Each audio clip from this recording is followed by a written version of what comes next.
What is going on, kids? So, I haven't done a farm update in a while, so I just got back from the grain store, getting ready to go into the shop for a little bit, but got a little bit of time, so we're going to get something filmed real quick. Um, we're just going to kind of do a walkthrough of where everyone is at the moment. Pigs have been moving around everywhere, and pigs are getting ready for different situations.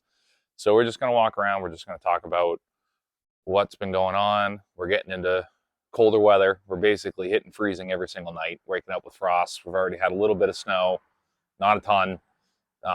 So just the joys of that. Just to start with, so this is my weekly feed run. We still do not have a bulk feed storage setup, a good one at least. When we sell all the pigs in the spring, we're going to take a good chunk of that money and get a multi-ton grain bin that I can start getting deliveries on. For those who don't know, it's about half the price buying grain in bulk. So it's something we're definitely running towards, because at the moment we have 17 pigs on the ground. So, or no, 16. I've been completely doing math wrong this whole time. I absolutely have. We have 16 pigs on the ground. And that gets expensive. Today's bill was about $220 or $212, but it's right around $220 a week in feed right now. So it adds up pretty quick. We're still doing all right profit-wise, looking at everything, how everything's going. But again, if we're planning on doing this for the long haul, so it makes sense to buy bulk. So we will go ahead and take a walk, go through the barn and take a look at the piglets. Pay no attention to the absolute mess that this barn is. The piglets have been doing awesome on this winter paddock. Hello, everybody. We'll get you all set up. So these guys are doing great. They are 5 months old right now, and they are looking fantastic. They're great size, although you can still see Carmen. Let me try and line it up right here with the white face. This little girl right here. She's obviously still smaller than everybody else. She was the runt that we had that lived in my wife's bra for a while. They are looking absolutely fantastic. Their cross that we did with them has been absolutely great. You can tell a lot of them have the Hereford build and the Hereford size. But you can also tell on a bunch of them, they're getting woolly. They're getting shaggy, just like Senor was. They don't have the curly Q Mangalitsa fur, but they have the longer Ossabaw cross fur. So they have been putting on weight. They've been doing fantastic. Obviously figuring out their watering. So to talk about that a little bit, we talked about a little bit in the setup video for this, but we obviously set up the automatic water. This runs off of the frost-free hydrant in the barn, and gravity feeds. So when you turn the water off, everything that's on this angle goes down into this, and everything on the other angle goes right back down to the frost-free hydrant. How I keep these running through the winter is, I'm not going to pull it out because it's a pain in the butt. So this is a 55-gallon drum, obviously. How I keep these automatic setups going through the winter is I use a 100-gallon water heater. I want to make sure that these things are absolutely not going to freeze up on me. And they do really well, especially if you've got a good volume of pigs. They're going to keep the nipples from freezing up. That's what she said. Once we get into like the dead of winter, where we're definitely getting snow and we have constant snow and constant temperatures under 30 degrees, in the mornings and at night, usually I'll have to come out and with a blowtorch melt the nipples to make sure that they aren't froze up. Just because, again, it's metal on metal with water. They're going to freeze. So as long as you keep that maintained, they're pretty solid. But as you can see, you can kind of look out. They have completely turned over and destroyed this whole paddock, which is exactly what I wanted to do. More than likely in the spring, once we pull them out of here, we'll be planting pumpkins in here. I'm thinking about just planting a ton of pumpkins and saving a bunch for like feed going through next fall. We'll probably sell a bunch. And then the nice thing is, this is still the winter paddock for piglets. So we'll go ahead and put the pigs right in here with all the vines and everything. Once we've pulled everything, they'll go through, tear everything up. So they respect this electric line like crazy, which is super helpful. They haven't had any issues figuring that out. I've been very happy about it. As you can see, that one is actually, that's not our boar. Where is our boar? That one's just frisky. There he is. Nino is over. Let's get you lined up better. Nino is over in the corner over there. He is our boar that we did keep. So we have 9 of these guys going in as feeders, and 1 is going to be our boar for our next cycle of our breeding program. I'm still figuring out what our plan is for, I'm messing up the camera, what our plan is for our breeding cycle this year. We're going to be getting Tally a boyfriend in some fashion. I don't know how we're doing it yet, but we will be.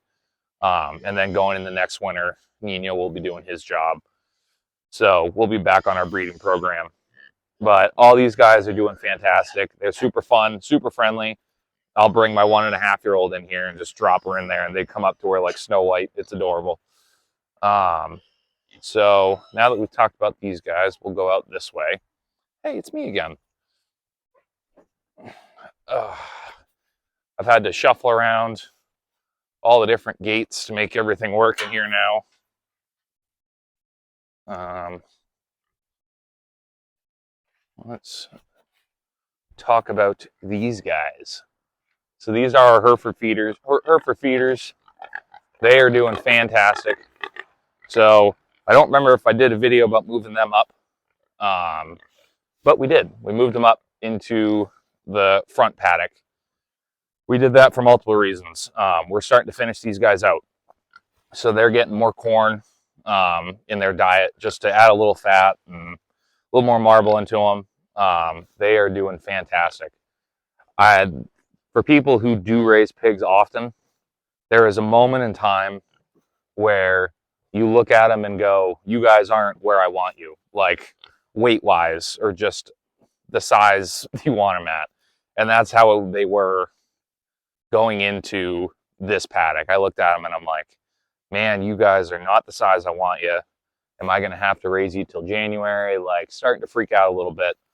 But within the last week or so, they had a bit of a growth spurt and they plumped up real nice. I mean, for example, this guy right here, he looks fantastic. All the pigs right now are probably sitting at around 250 live weight, right around. These guys are going in the day after Christmas or the week after Christmas at some point. And by then they'll be easily 300 pounds live weight, which is kind of right around where I want them. I don't want a ton of back fat on these guys. I want some, obviously, because fat is flavor. But these guys are doing absolutely fantastic. They are super friendly. Try not to flip the camera over. But these guys are absolute sweethearts. And I'm very happy with how they came out. I know. I say it in all my videos. If you haven't thought about raising Herefords, start thinking about it. They are just good, solid pigs. I know. And they just grow out fantastic. They're not going to be as tall and as quick as, say, Yorkshires. And as you can tell, they're water. They've got a nice wallow, especially for how cold it is. They have moonscaped this paddock like crazy. But this is my sacrificial paddock. Like, these two over here are where I know we're going to have pigs all the time. And speaking of, we have Miss Tally, my big girl. Hi, Mama. Tally is doing fantastic. She is not super excited with her new living arrangements, mostly because she doesn't get all the pets that she wants. As you can see, she has done a number on this gate. We've had to add multiple support on the bottom. When we first moved her into this paddock, I would feed everybody else. Do not move this tripod. Cut it out. They're smelling everything like, hey, this is new. I would feed the feeders in here, and Miss Tally would go ahead and throw herself up onto the top of this gate. Tally is about 450 pounds, and if you see the camera moving, it's because these guys are trying to chew on the bottom of the tripod. Cut it out. I know, craziness. Yeah, Tally would throw herself up on the top of the gate and throw an arm over and look at me like, hey, where's my food? But look at that face. She's doing great. We were trying to figure out what we were doing for breeding with her. Stop chewing on the tripod. All right.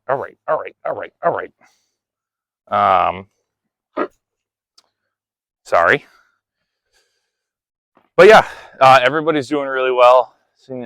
We still have General, the ancient horse. He is out. I don't know if you can see him on camera. He's out over that way. He's living his best life. It is what it is. I'm not going to complain about it anymore because it's not worth it. No one's paying attention to it. But no, everything's going really well here. I'll get over this electric fence. I'm happy with how everyone's growing out. We're in I don't want to say lull, knock on wood, but everything is just kind of working out well.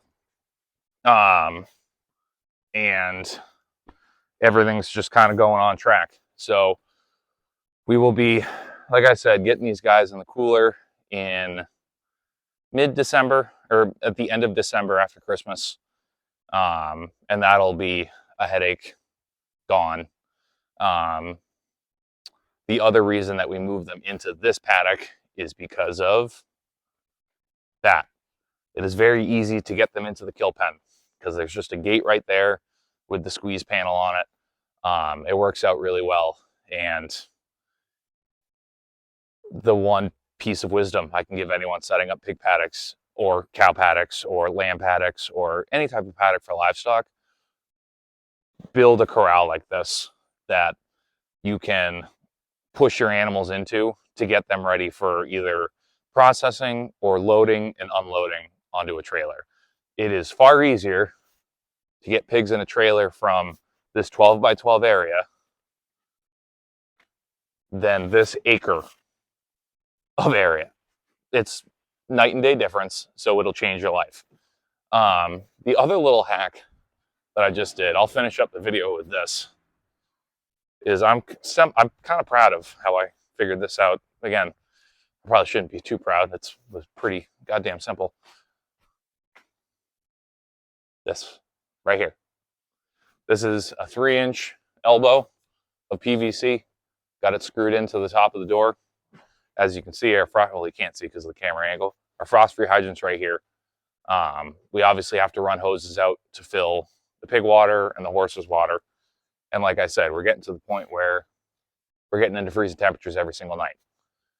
I don't need my hoses freezing up. I don't need hoses breaking, especially all rolled up here. If they freeze laid out, they're a little easier to deal with because you can kind of take a blowtorch to them if they're not too bad. And if they're laid out, they're in the sun, so they melt a little bit quicker. When they freeze up on the roll, that's when you're screwed. It's just a real pain in the butt. But what's nice is I can now run this through, and as you pull down, all of the water that's in the hose flows down this way.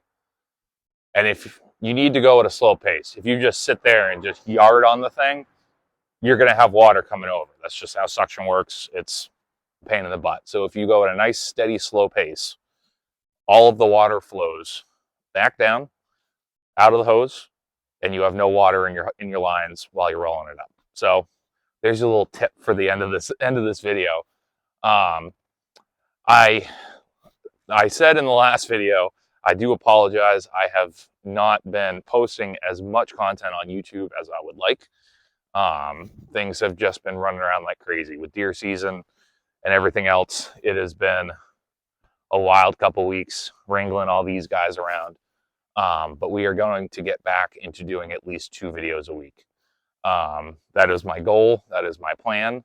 And we are going to stick with it. So I appreciate everyone watching. I appreciate everyone sticking around. And we will go ahead and we will see you next time.